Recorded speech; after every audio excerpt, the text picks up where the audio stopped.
Demain, mardi, sonnera le top départ du FIC 2021, le Forum international de la cybersécurité. L'occasion de faire un focus aujourd'hui dans notre talk sur l'emploi cyber. Pourquoi les recruteurs sont-ils en peine de candidats? Manque d'écoles, de formation. Quels sont les nouveaux enjeux et défis du secteur? Réponse avec nos deux invités. Christophe Auberger, conseiller du RSSI, évangéliste et expert en cybersécurité. Bonjour, merci d'être avec nous. Merci, bonjour. David Offer est également avec nous, président de la Fédération française de la cybersécurité. Bonjour. Bonjour. Bienvenue sur le plateau de Smart Tech. Première question, je le disais, pénurie ou pas de candidats, vous allez me dire. En tout cas, on constate un décalage entre l'offre des entreprises et le peu de candidatures. Comment l'expliquer, ce décalage ? Comment l'expliquer ? Ouais. C'est surtout lié au fait qu'il y a eu un manque d'appétence il y a 5-6 ans pour la cybersécurité. Il n'y avait pas de prise de conscience en fait de l'importance de la cybersécurité. Manque d'appétence de la part de qui ? Manque d'appétence de la part des étudiants en fait sur le secteur de la cybersécurité qui était perçu un petit peu comme quelque chose d'un peu péjoratif. La sécurité... c'est pas quelque chose d'attrayant par rapport au monde de la start-up où on développe des choses fantastiques dans la com. Donc c'était un petit peu la partie qui a été délaissée en fait par les étudiants et on remonte il y a même une dizaine d'années.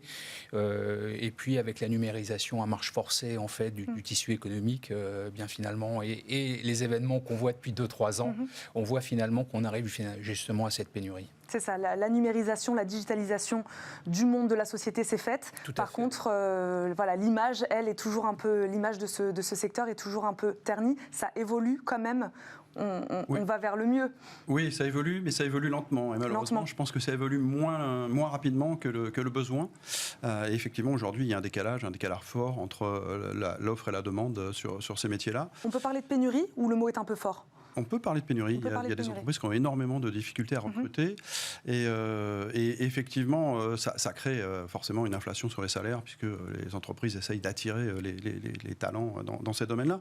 Je pense qu'effectivement, cette pénurie, elle est liée à un manque d'attractivité générale de la filière, qui n'est pas d'aujourd'hui, et effectivement d'une image... peut-être pas négative, mais en tout cas peu attrayante de cette filière qui fait qu'on a peu d'étudiants qui s'y dirigent. Et on a également encore assez peu de filières spécialisées. Alors ça évolue, de ce côté-là on commence à en avoir, mais je pense qu'il n'y en a pas suffisamment pour couvrir le besoin. Et puis il y a un point aussi important, c'est l'absence la quasi-absence de mixité dans ce domaine-là. Il y a très peu de profils féminins.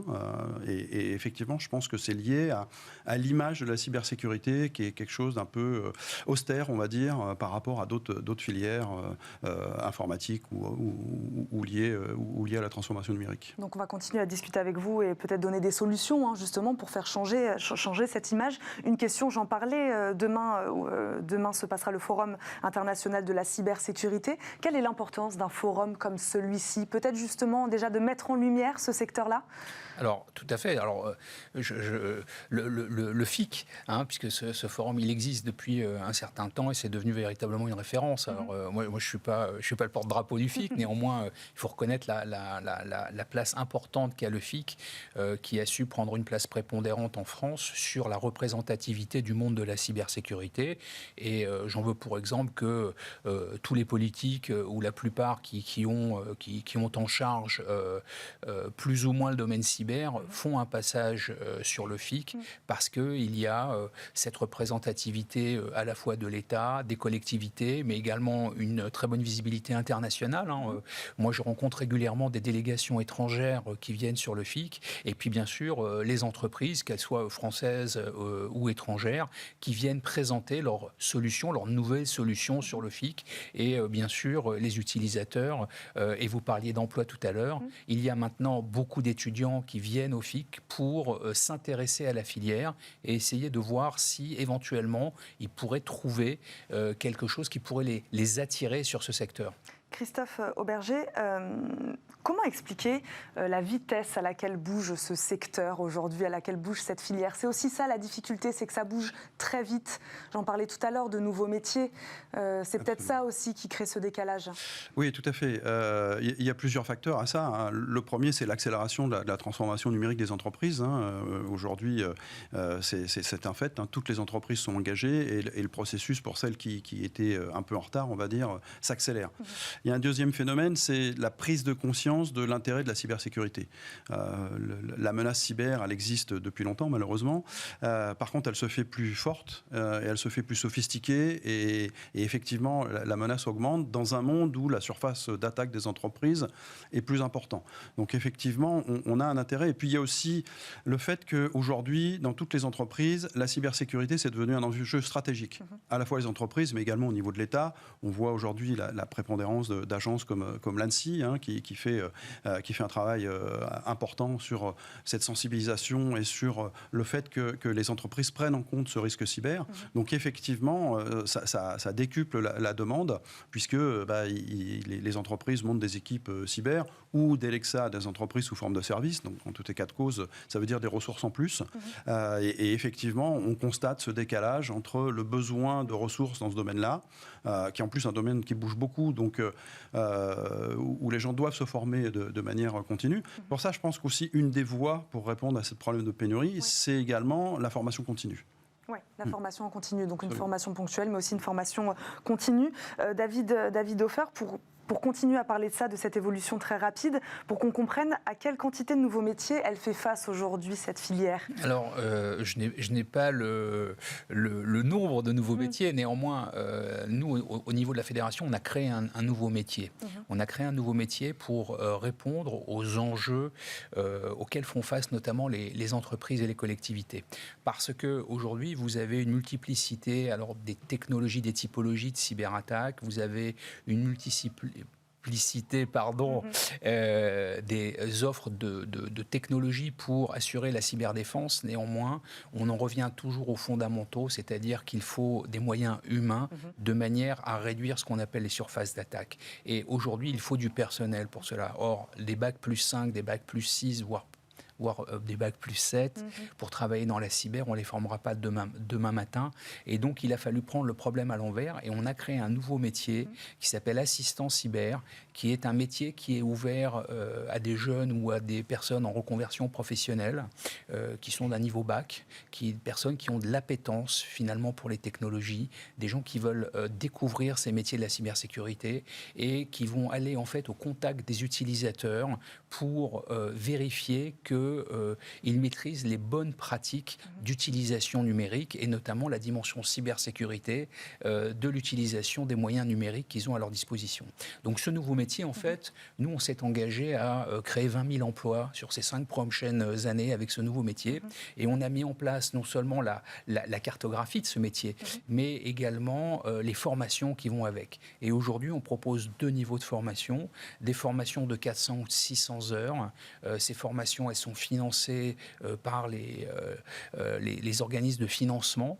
On a déjà des entreprises qui souhaitent recruter ces personnels pour justement accompagner en fait les RSSI, donc les responsables de la sécurité et des systèmes d'information et leurs équipes dans les missions quotidiennes auxquelles ils ne peuvent pas faire face. Donc ça, ce sont j'allais dire des éléments extrêmement concrets. Et quand on parle finalement de nouveaux métiers dans la cybersécurité, il n'y a pas que la partie ou la dimension technique, mais il y a également tous les métiers de support.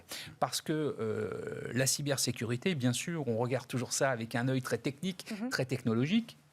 En quoi on a tout à fait raison, mais il faut prendre également les autres pendants, donc le métier d'assistant cyber que j'évoquais, qui reprend une petite dimension technique, mais qui reprend également des dimensions qui sont plutôt juridiques ou liées à la conformité. Donc tout ce qui est certification, tout ce qui est réglementation, par exemple la réglementation générale sur la protection des données, la RGPD, la fameuse RGPD, tout le monde ne le sait pas, mais cette réglementation comporte des dimensions extrêmement fortes liées à la cybersécurité. Et malheureusement, c'est extrêmement méconnu. La RGPD est censée s'appliquer à n'importe quelle entreprise, mais quand vous prenez des TPE ou des PME, elles n'ont absolument aucune idée finalement de ces réglementations, et elles n'ont aucune idée des mesures qu'il faut qu'elles mettent en place. Et c'est là où finalement, on va être capable de les accompagner, mais c'est là où finalement, on va retrouver ces nouveaux métiers liés à la cybersécurité. Il y a ce qu'on appelle le DPO aussi, qui est le délégué à la protection des données qui découlent finalement de cette réglementation sur la protection des données et qui finalement fait aussi de la cybersécurité. Donc on est un petit peu à la frontière et c'est ce qui est très intéressant dans la cybersécurité, c'est que on a modifié finalement l'échelle sur laquelle on regardait la cybersécurité. Il y a 5-6 ans, c'était extrêmement technique, c'était extrêmement technologique et aujourd'hui finalement ça rentre au cœur de tout ce qui est numérique dans le tissu économique. Et finalement, cet éventail, il s'est extrêmement élargi et ce qui offre également de nouvelles opportunités.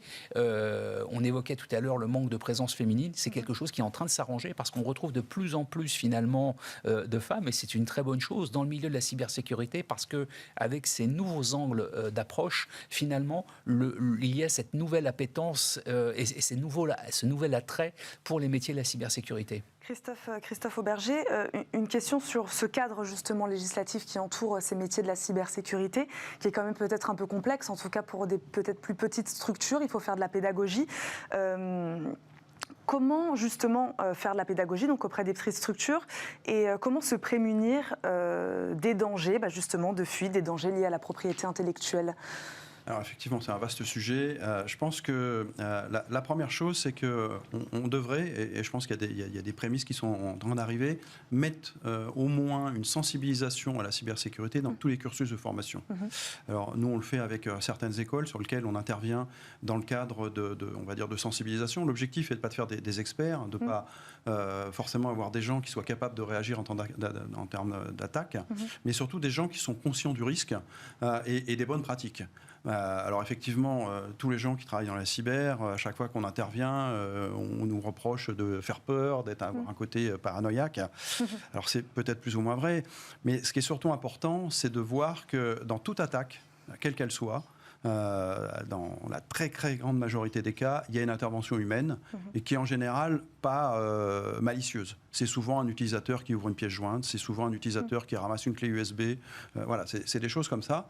Le fait de sensibiliser les gens, ça participe à ce qu'on appelle l'hygiène informatique et finalement ça diminue de manière extrêmement importante le risque. Voilà, tout à fait. Et je pense qu'il serait important de mettre une pincée de cybersécurité dans tous les cursus de formation parce qu'effectivement, c'est pas que de la technique, la cybersécurité. C'est aussi des attitudes, des façons de faire, parfois du bon sens.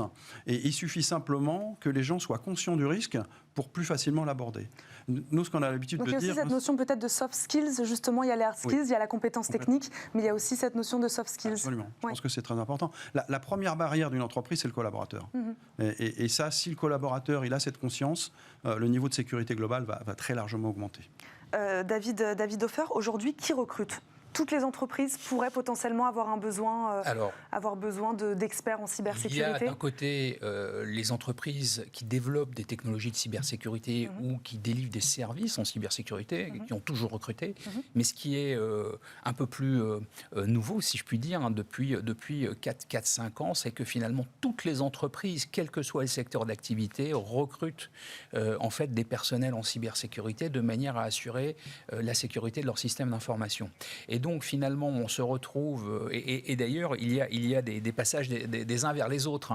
C'est-à-dire que très souvent, des spécialistes en cybersécurité qui travaillent dans des entreprises de services informatiques vont travailler directement dans les entreprises où ces personnes sont embauchées, de manière à assurer la cyberdéfense finalement de l'activité. Parce que quand vous avez une cyberattaque, on en parlait tout à l'heure, aujourd'hui on l'a vu avec l'actualité, vous avez votre entreprise qui est par terre. Moi, j'ai vu quelques cyberattaques sur ces dernières années, des entreprises privées de grande taille, taille importante, qui ne se retrouvaient qu'avec une ligne de téléphone, plus de standards téléphoniques, plus d'informatique, plus de call center, plus de support, plus de livraison. Enfin, ça a un coût colossal, pour l'entreprise, mais ce que l'on ne quantifie pas encore très exactement aujourd'hui, même si nous, au niveau de la fédération, on a des chiffres qui commencent à émerger, c'est le coût humain, à la fois pour les personnels, mais également pour le tissu économique français. parce que, en fait, quand on voit le nombre de défaillances de PME liées au nombre de cyberattaques, en fait, tout ça, ce sont des personnes qui vont perdre leur emploi dans les 6, 8 mois, 12 mois à la suite de la cyberattaque. Et ce coût, il est colossal pour la société. Donc, il faut absolument faire en sorte que l'humain, les hommes et les femmes qui travaillent dans les entreprises aient une bonne prise de conscience de ces sujets-là et que finalement on arrive à démocratiser l'intégralité de cette prise de conscience de la cybersécurité. Donc tout le monde est concerné aujourd'hui par la cybersécurité, y compris d'ailleurs les collectivités, les ministères, parce que tout le monde un jour ou l'autre fait face ou va faire face à une cyberattaque. Et Christophe Auberger, justement, comment font ces entreprises alors qui ont besoin justement de ces experts en cybersécurité et qui ne les ont pas, en tout cas qui ne sont pas présents encore de manière en quantité importante sur le marché du travail actuellement. Est-ce qu'on sort alors un peu des sentiers battus ? Est-ce qu'on va chercher peut-être ceux qu'on appelle les geeks ou les hackers ? Comment se passe aujourd'hui le recrutement, sachant que qu'il n'y a pas assez de personnes, pas assez de demandes, mais et beaucoup d'offres. Voilà. Alors effectivement, c'est compliqué.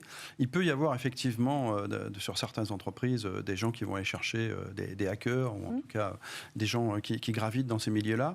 Mais il n'y a pas que ça, en fait. Il y a effectivement quelque chose qui se développe, je dirais, alors je ne sais pas si c'est en attendant ou c'est une tendance de fond, mais c'est tout ce qui est service géré, en fait. Il y a énormément d'entreprises qui, à la fois devant le manque de ressources, en fait, parfois même la difficulté d'avoir les moyens pour pouvoir obtenir ces ressources, parce qu'effectivement, on est dans une loi de marché, donc ça veut dire que s'il y a peu de ressources et beaucoup d'offres, les ressources sont chères, et une PME n'a pas forcément les moyens d'embaucher plusieurs spécialistes de cybersécurité. Donc il y a beaucoup de PME qui se tournent vers les services managés, donc des grandes entreprises, des grands industriels, certains opérateurs qui fournissent des services de sécurité gérés et à distance ou de la délégation de personnel. Alors vous me direz, finalement c'est juste déplacer le problème, puisque c'est plus l'entreprise qui embauche, mais c'est le fournisseur de services. Alors l'avantage, c'est que le fournisseur de services, il a une capacité de financement supérieure, donc il a un accès un peu plus important aux ressources, même si ça reste compliqué. Et puis il y a un phénomène de mutualisation, donc il va minimiser les ressources. Il y a un troisième aspect aussi sur lequel énormément d'entreprises travaillent, c'est que aujourd'hui, et on l'a dit tout à l'heure, pour faire de la cyberdéfense, malheureusement, on est obligé quelque part d'utiliser une succession de technologies parce qu'on ne va pas défendre de la même manière une messagerie qu'un centre de données, que des informations stockées dans un cloud.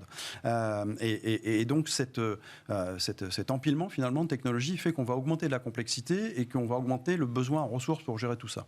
Donc une des approches, c'est de quitter un peu cette vision en silo de la cybersécurité et de créer des plateformes en fait qui vont fédérer en fait ces produits, parce que effectivement personne ne vous dira qu'il faut pas ces produits, mais on peut essayer de les fédérer, de les intégrer, de les automatiser de manière à baisser le besoin en termes de ressources, à la fois en termes de nombre, mais également en termes de compétences. Et on n'a plus besoin d'avoir 10 experts sécurité, mais 2 vont suffire.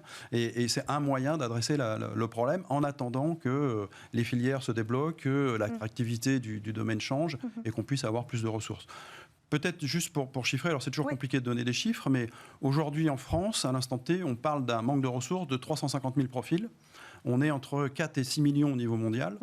Donc on voit bien que c'est quelque chose, c'est une tendance de fond, et qu'il va falloir trouver des palliatifs en attendant que les filières de formation... On ne fait pas beaucoup mieux ailleurs, d'ailleurs ? Dans les autres pays, c'est pas forcément beaucoup mieux. Alors, effectivement, d'un pays à l'autre, les images changent, mais d'une manière générale, dans tous les pays occidentaux, la cybersécurité a encore cette image un peu de geek, justement, d'hypertechnicité, et puis d'un travail qui n'est pas forcément... je dirais pas attractif, mais en tout cas pas valorisant, en fait. Puisque finalement, la cybersécurité, ça consiste soit à mettre en place des mécanismes qui vont empêcher les attaques, et donc finalement le résultat n'est pas visible, soit à répondre à des attaques, et finalement on est un peu en mode pompier, et c'est pas ce qui est forcément le plus gratifiant. David Hofer, je vais vous offrir la conclusion de ce débat. Il nous reste une petite minute. Donc vous en parliez tout à l'heure, l'enjeu il est financier, l'enjeu il est humain, il y a un enjeu de l'emploi. Aujourd'hui, qu'est-ce qu'il faut aujourd'hui? Qu'est-ce que vous pourriez attendre par exemple de la part du gouvernement? Est-ce qu'il faut plus de moyens? Est-ce qu'il faut un investissement dans les infrastructures, plus d'écoles, plus de formation continue, déjà plus comprendre déjà ce que c'est cette filière et ses enjeux? Alors, il y a eu un grand plan cyber qui a été annoncé par le gouvernement au cours de l'année, avec des moyens qui ont été mis sur la table. Le chiffre officiel, l'ordre d'1 milliard d'euros, qui va être divisé, dispatché selon différents critères. Je ne suis pas certain que ce soit que le gouvernement qui puisse faire tout. Je pense qu'il y a une prise de conscience au niveau des entreprises, des chefs d'entreprise, mais également de chacun des citoyens, parce que ce qu'il faut, c'est communiquer. On l'a évoqué tout à l'heure. L'humain reste la clé du sujet quand on parle de réduction des surfaces d'attaque. Aujourd'hui, des produits, des offres technologiques, il y en a beaucoup. Donc, ce n'est pas un problème. Il faut en développer, il faut aller plus loin. Le futur de la cybersécurité, ça passera par l'intelligence artificielle. Donc ce qu'il faut, c'est investir massivement dans la formation. Ce qu'il faut, c'est créer finalement des profils qui vont être capables de maîtriser ces outils et qui vont être capables de créer finalement des innovations techniques. Mais c'est surtout qu'il va falloir effectivement former les personnels à cette prise de conscience de la cybersécurité de manière à réduire les surfaces d'attaque. Voilà. Merci beaucoup à tous les deux d'avoir débattu aujourd'hui avec nous. Christophe Auberger, conseiller du RSSI, évangéliste cybersécurité. Merci David Hofer, président de la Fédération française de la cybersécurité. On marque une courte pause, on se retrouve tout de suite pour votre rendez-vous biomimétisme, comme chaque semaine. Aujourd'hui, focus sur un animal qui, moi, me fait un peu peur personnellement, mais qui, vous verrez, a de nombreuses vertus, c'est l'araignée.